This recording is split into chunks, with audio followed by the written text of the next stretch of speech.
welcome to another unboxing video from theplayersaid.com. My name's Alexander, and today we're taking a look at Onward Christian Soldiers of the Crusades.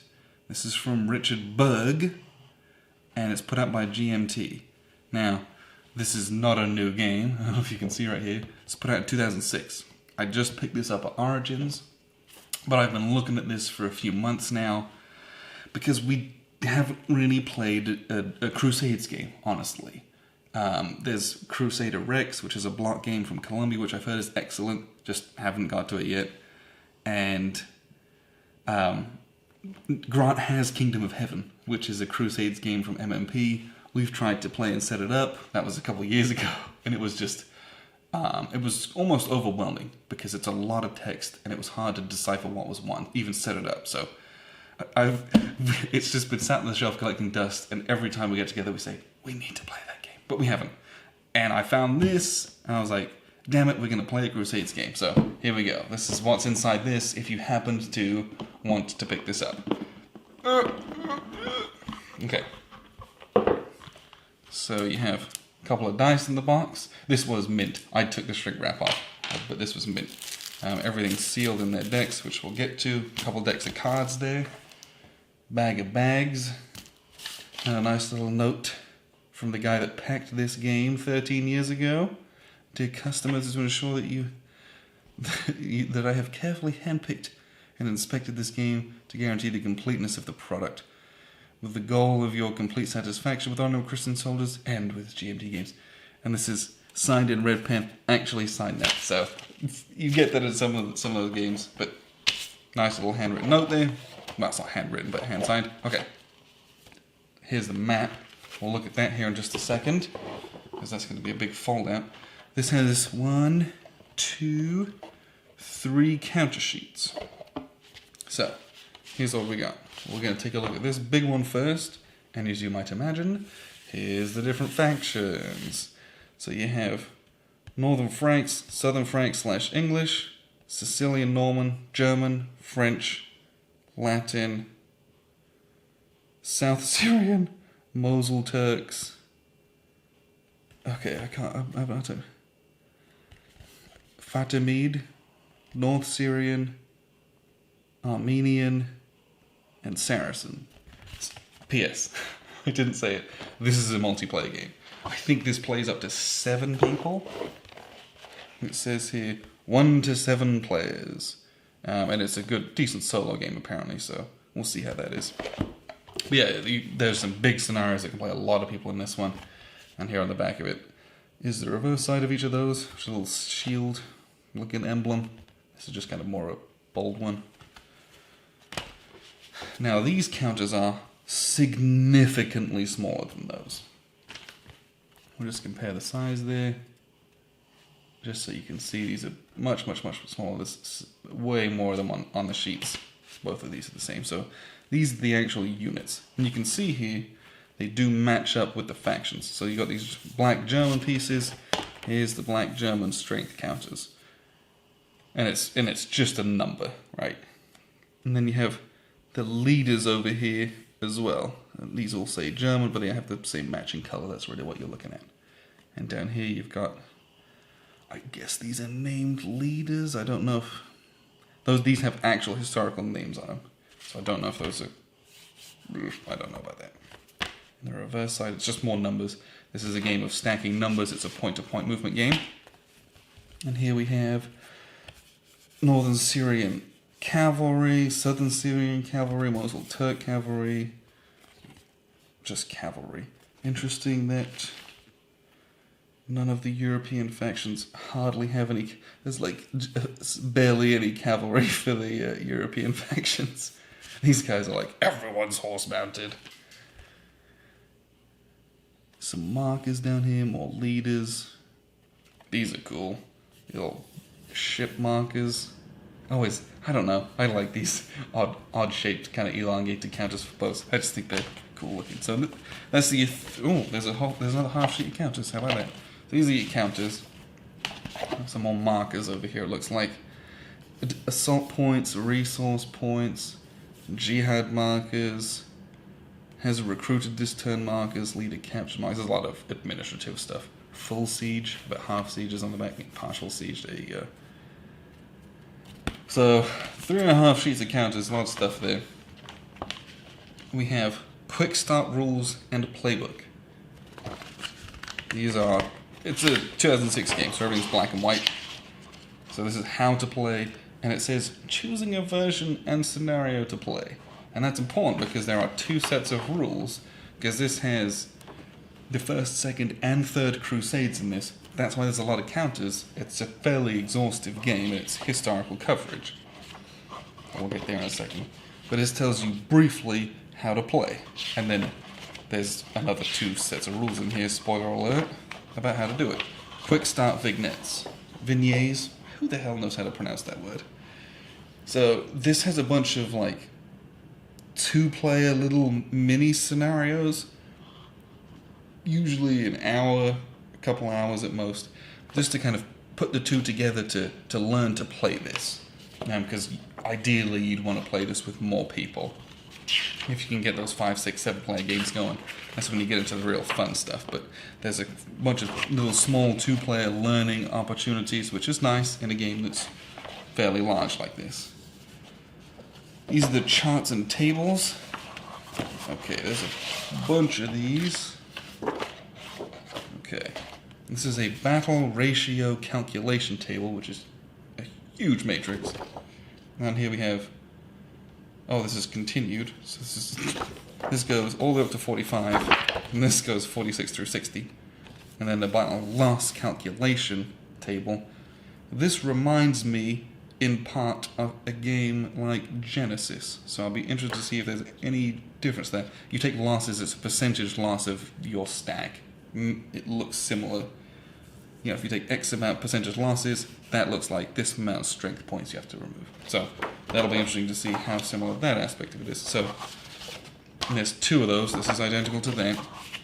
And there's 2 of these bifold charts and tables, which are also identical. Again, black and white, but it's an older game, not that worried about it. Battle results table, and a bunch of explanation. Comparative strength chart, assault table, formation tables, and it's got all for different factions. It's got their unique campaign formation tables. So depending on who you fight, they act a bit differently based on, you know, their historical training. First Crusade plagues, Third Crusade events, first, second Crusade victory point location. So again, there's different charts for the different styles of the game. These are identical. Okay, rules. So we had that quick start playbook rule, and that was a grand total of 16 pages basically. Then you choose, am I going to do the first Crusades, 1097 to 1099, or am I going to do the second and third Crusades? So which second Crusade, 1148, third Crusade, 1191 to 1192. So again, a lot of historical coverage. And this has all the extra rules and details about that specific thing that you're doing. So you do all of that, all the rules, cities and towns, and does it have here naval rules, diplomacy and bribes, scenario 1, the first crusade. Tells you a lot of background here about the first crusade, and then how to set it up. Game length.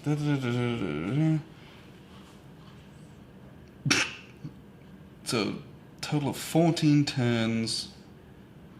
With a full complement of experienced players, this is a 10 to 12 hour game. So if you... Yay! It's a huge, long game. But it's one of those lifetime games, how about that? Second and third Crusades, again, all the unique rules for this particular period. I'll be interested to see how different they are. And I know that they are different based on the cards. So here we have Second Crusade. So this is a 2-player. The Second Crusade is a 2-player game. For a total of 4 turns. Should take about 2 hours to play. So that's nice. That's significantly less daunting than playing a 12-hour game if you're an experienced player. So Second Crusade might be starting with that. And then we have the Third Crusade. Is also for 2 players. And it takes about 3 to 4 hours. So this is a bit longer. This one is Third Crusade. Ooh, and there's a what-if scenario for the third one. Also 2 players.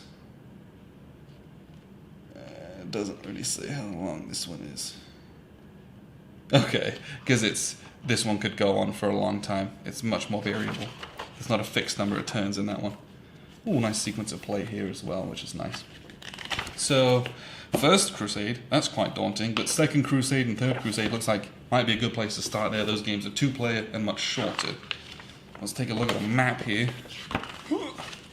This is a point-to-point map. Alright. And this is a Simonich map, if you couldn't tell. First off, you got your activation deck here. I love this Crusade style artwork. It's just a style of artwork that is very striking, because it's a very old style, but you get lots of bright colors in it. It just, I don't know, I really like the little touches that you get on that for the Muslim event deck. They use activation cards, just, you know, instead of it being a sandy colored map, you get some nice vibrant little bits and pieces there. But you've got some holding boxes and charts and tables over here. Same on the side here for the Crusaders. But you can see it's point to point. You got all your different ports, different cities, and then I don't know if you can see it. Here, I'll just fold up the bottom of this. At the top, well, still can't see it. At the top, you've got yourself your game turn track, all that kind of stuff. So this is Onward Christian Soldiers. Crusader event deck up the top here as well, that blue box. So yeah, a nice functional map, not too bad. It's point to point, right? You're not getting lost in hexes, which is a good job. So we have a couple of decks of cards here. So the first one, this is the Muslim event deck. And then we have here an activation deck as well, which is something very different. We'll open up the second deck here. I think this is a mixture of cards in here as well. I think we have the Crusaders and more activation cards. Okay, Crusader event deck. Again, just, I don't know, cool artwork on the backs of cards that could have been. And this is activation deck. Okay, this is activation here. So the art I don't know. I'm a sucker for artwork. These are a bit more functional. This tells you who activates. The South Syrians, this guy right here. This leader's going to activate. This guy for the North Syrians is going to activate. This guy, Robert for the Northern Franks, he's going to activate. Duke of Normandy. This guy. So the way this works, you shuffle it all up, and then you draw a card. That's who gets to activate and have a turn. This is only, I believe, for the first Crusades. So for that 7-player game, if you can get 7 players, this is what you use to determine turn order. It's not a fixed turn order. It's not I go, you go. You draw from the deck. This is not only this faction goes, but this specific leader in that faction and his little group. That's who activates. So there's a lot of it's, you know, almost like a chip pull, so to speak, but it's a card deck and it looks nice. Now, both first, second, and third Crusades use these event decks as well. The second and third Crusades, they're only 2-player. You don't use this. Different rules for activation. This is just a whole bunch of events, right? So it just tells you on here. Let's see if we can't get it in focus. You get some Nice little black and white artwork. It's kind of small and compressed, but it's still nice. Jihad leaders, Muslim reinforcements, plague, spies, storms at sea. So these are ones for the Muslims, so that's good and bad things will happen to them.